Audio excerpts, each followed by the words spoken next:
खुलुमबाय स्टुडियोआव आं उदांस्रि मोसाहारि। बर' बिमा गौथुमनि सेथि जोनोम सान लोगोसे मुलुगनां आइजो सान फालिदों। बाक्सायाव बर' बिमा गौथुम आरो दुलाराय बर' फरायसा आफादा बर' बिमा गौथुमनि सेथि जोनोम सान लोगोसे मुलुगनां आइजो सान फालिदों। 2024 इं मायथाइनि 7 मार्च खालाराव अदालगुरि जिल्लानि अदालगुरि कलेजाव दुलाराय बर' फरायसा आफादजों जोनोम होजानाय बर' बिमा गौथुमा दिनै 1 बोसोर आबुं जाबाय। बे 1 बोसोर आबुं जानायखौ दिनै बाक्सा जिल्ला एबसु बर' बिमा गौथुम आरो राबां दख'रा एबसुनि हेफाजाबजों राबां दख'रा एबसुनि बेन्दोङाव थानाय राबां बर' बाजार लोखि मन्दिरनि फोथाराव मेहेरगोनाङै खुंफुङो। मख'जाथावदि गाबोन मुलुगनां आइजो सान। बे मुलुगनां आइजो सानखौबो बिथा खालामनानै बर' बिमा गौथुम आरो दुलाराय बर' फरायसा आफादा दिनै आगुयै मुलुगनां आइजो सान फालिदों।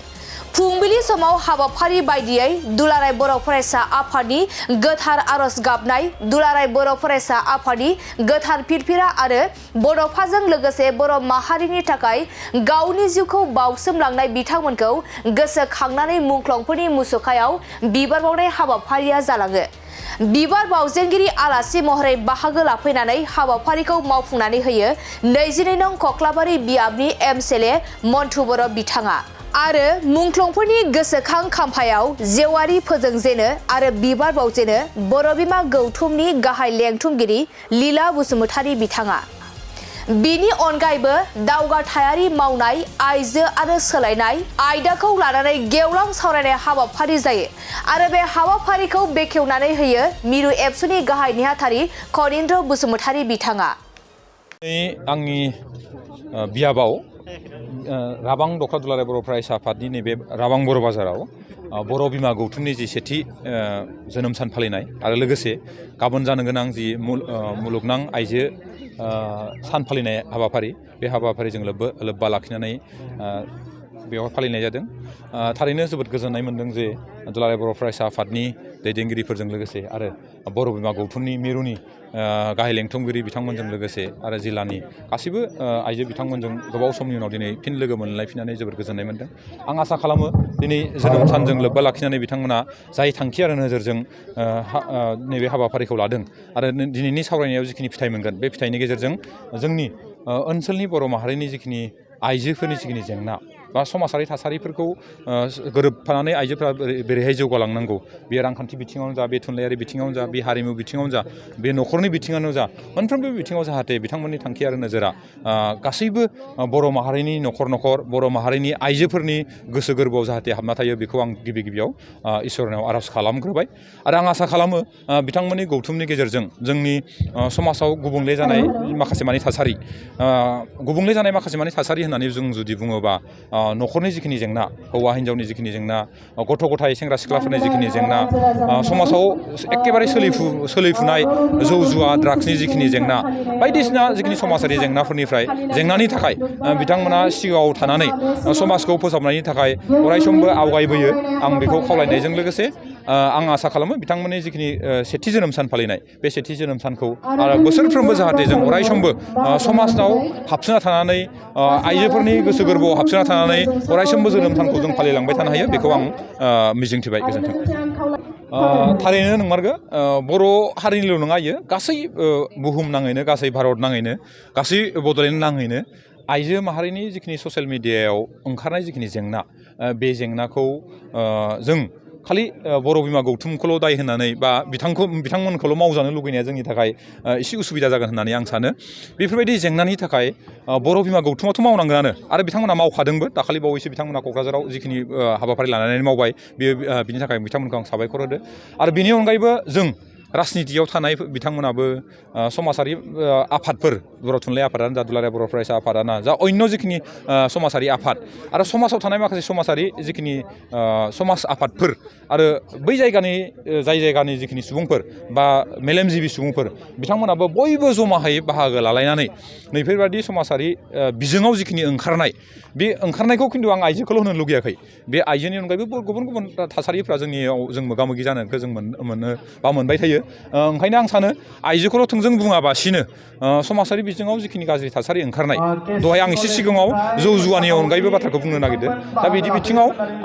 बर' बिमा गौथुमाथ' एखेबारे नांना थाखाथारनाय दा बिनि अनगायैबो गुबुन गुबुन जों बयबो जमाहाय लोगो नांनानै बे बिथिं फारसेबो जों जानजि खाफ्रानानै आवगायलांनांगोन जुदि जों समाजखौ मोनसे सुस्थ' मोनसे समाज दानोबाथाय ओंखायनो आं बयखौबो खावलायनो लुगैदों बर' बिमा गौथुमखौ आं खावलायनो लुगैदों आरो बेनि अनगायैबो गासैबो सुबुंफोरखौ गासैबो थाखोनि सुबुंफोरखौ गासैबो बिथिंनि आफादारिफोरखौ गासैबो मेलेमजिबि सुबुंफोरखौ आं खावलायनो लुगैदों जाहाथे नैफोरबायदि बे समाजारि बिजोंल' नङा दहाय आं एसे सिगाङाव बुंनाय माखासे मानि थासारिफोरखौबो मोगा मोगि जानो थाखाय जों बयबो जमाहायै खौसेथिनि गेजेरजों जों आवगायलांनांगोन अब्लाथायसो जों जौगानायखौ मोनगोन आरो गोजोन थासारिखौ जों लानानै फैनो हागोन गोजोन्थों बर' बिमा गौथुमनि सेथि जोनोम सान फालिथाय दिनै बर' बिमा गौथुम जे बर' बिमा गौथुमा थांनाय बोसोरनि 7 मार्चआव उदालगुरि कलेजाव दुलाराय बर' फरायसा आफादजों जोनोम होजादोंमोन दिनै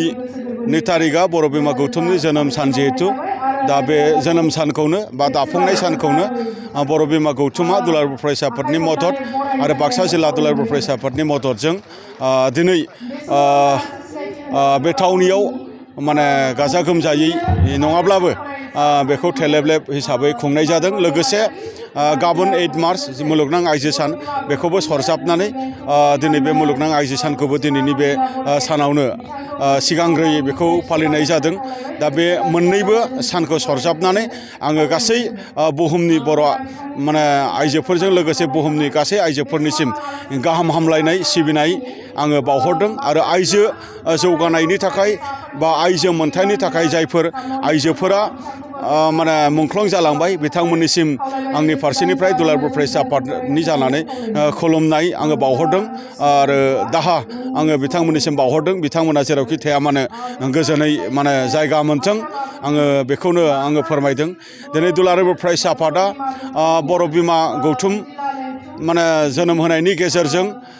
जे बर'नि जायनाखि सानथौ आरो सानस्रि आरो बर'नि जायनि माहारियारि बाद बा दुलाराय बर' फरायसा आफादनि जे आइडिय'लजि आरो जिखिनि मोनसे माने सानथौ आरो थांखि बेखौनो लानानै बर' आइजोफोरनि जेंनाफोरनि बोस्रांनायनि सायाव इन्टेनसिभलि माखासे खामानि मावनो थाखाय बे आफादखौ माने दानानै लानाय जादों आरो बे आफादा स्पेसियेलि माने बा जर'खायै जे आइजोफोरा मोगा मोगि जानाय माखासे जेंनाफोर जे जेंनाफोरखौ हौवा मानसिफोरनो बिथांमोना गेबेङै खिन्थानानै लानो थाखाय मालाबा आख' फाख' मोनो बा जे जेंनाफोरा आइजोफोरा मालाबा उसुबिदा मोनो बैफोरबायदि जेंनाफोरखौ दिनै जोंनि बे बर' बिमा गौथुमनि गेजेरजों जों जेन मोजाङै मिथियो आरो बिथांमोननि जेंनाफोरखौ मोजाङै जोङो फैबाय थानाय समाव सुफुंनायनि राहा आरो बेबस्थाखौ जोङो पलिसिफोर लानायाव जेन माने मदद जायो बेफोरबायदिनो खामानि मावनो थाखाय जोङो दिनै बे बर' बिमा गौथुमखौ दानानै लानाय जादों जों दुलाराय बर' फरायसा आफादा जेब्लायबो सुबुं माहारिनि जौगानायनि बाथ्राखौ जोङो सानो आरो बर' हारि जौगानायनि बाथ्राखौ जोङो सानो आरो बर' माहारियारि बादखौनो लानानै बर' हारिखौ गेरेमसा खालामनाय बड'फा उपेन्द्र ब्रह्मनि सानथौ आरो सानस्रि बेनि थाखाय खामानियाव मुखुब दा बेखायनो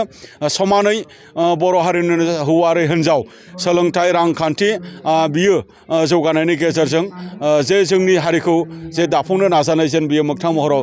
गोग्गोमैनो थाबैनो जेन जाफुङो बेनि थाखाय गोख्रैयै खामानि मावनो थाखाय बे आफादखौ जोङो दानानै लानाय जादों बे आफादखौ लानानै रावहाबो इनसिकिउर जानो गोनां गैया बे आफादा सोरजोंबा जुजिनो थाखाय सोरजोंबा नांलायनो थाखाय आरो सोरखौबा दुरबल खालामनो थाखाय जोनोम होजानाय बियो आफाद नङा बियो बर'नि आइजोफोरा बा बर'नि हिन्जावसा गथ'फोरा मोगा मोगि जानांनाय जेंनाफोरजों जुजिनो थाखाय आरो जेंना बोस्रांनो थाखाय दुलाराय बर' फरायसा आफादनि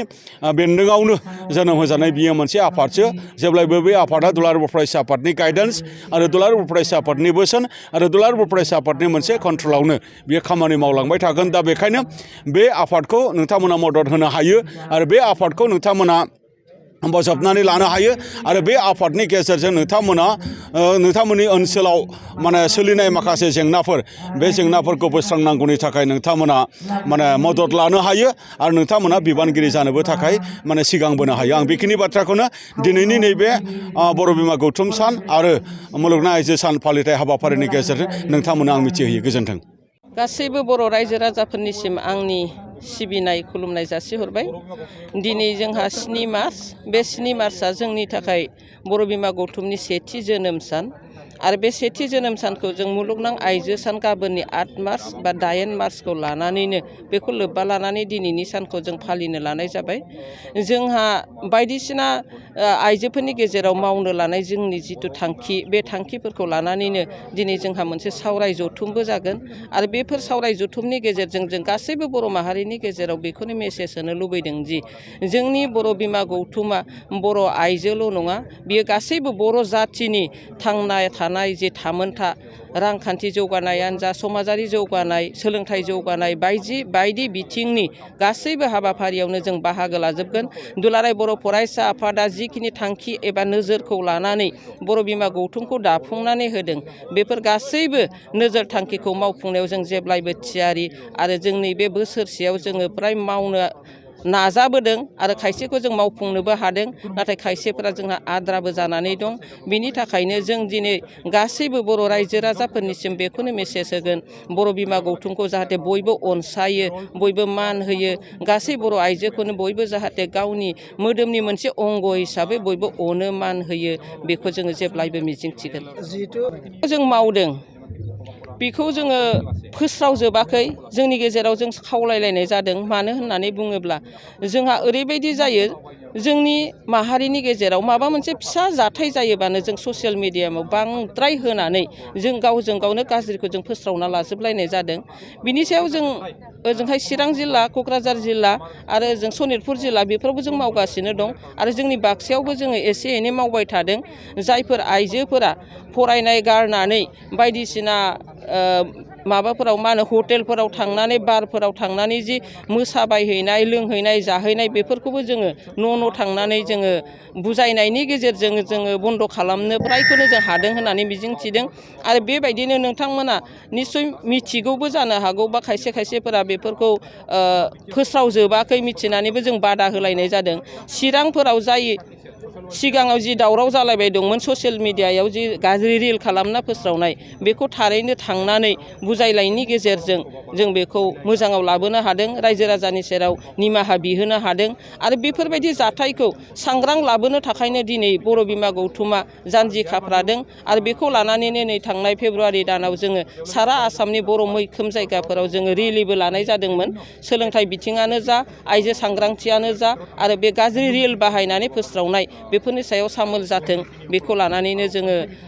बे रेलिखौबो लादोंमोन आरो जों बे खामानिखौ मावबाय थादों आरो मावलांबायबो थागोन जोंनि गेजेराव। दा बे माखासे आइजोफोरा न'खर गारना, बिसि फिसा गारनानै गुबुनजों थांनाय बे जाथाया अबयसे बर' बिमा गौथुमाल' जे मावनांगौ बे नङा, जोंनि बर' माहारिनि गासैबो समाजारि गौथुमफोरानो जों बेनि सायाव जोङो थांखि लानो नांगोन, मावनो नांगोन आरो बर' बिमा गौथुमनि अनगायैबो जायफोर बर' माहारिनि गेजेराव थानाय आइजो गौथुमफोर दं, बिथांमोननिबो बेफोरो गासैबो मावनांगौ खामानि, सारा बर' जाथिनिनो मावनांगौ खामानि। बेखायनो सासे हौवाया जेरै गावनि बिसिखौ मोजाङै बुजायनाय, अननायनि गेजेरजों दबथायनो हायो,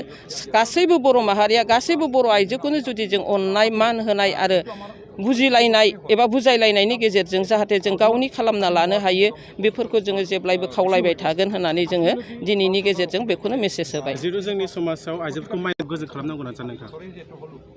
बेफोरो बयनिबो थाखाय नङा जि गाज्रि फोस्रावनाया। जों सानो दिनैसिमबो बर' माहारियाव जोंनि आइजो माहारिया जों माइनावानो आरो जों माइनाव होननानै बेखौनो जों दाबि खालामगोन। मानो होननानै बुङोब्ला दिनैसिम बर' माहारिया अकल गावनि न'खर बेंनाय एबा फिसा फिसौ फेदेरनायावल' नांनानै थायाखै। फिसा फिसौ फेदेरनाय, न'खर बेंनायजों लोगोसे समाजनिबो खामानि मावफादों आरो हादोर आरो हारि रैखाथि होनायावबो जोङो माखासे जों खामानि मावदों। बिनि सायाव आं नैबेखौनो फोरमायगोन, साफ्रोमबो आइजोआनो माइनाव आखुखौ लानानै जोङो दैदेनलांनो नांगोन, न'खरखौबो फोसाबलांनो नांगोन, गथ' गथायखौबो फेदेरनो नांगोन आरो जायफोर आइजोफोरा दिनै गाज्रि लामाजों थांनानै जोंनि आइजोनि गेजेरावनो जि गोसोम गाब दागो होगासिनो दं, बे गोसोम दागो होनाय बिथांमोननिसिमबो आं बेखौनो खावलायगोन, नोंथांमोनाबो जाहाथे गाव गावनि बैफोर आखुखौ गारनानै माइनाव आखुथाइजों समाजाव गावखौ सिनायथि होनो हाथों, आं बेखौ मिजिंथिगोन।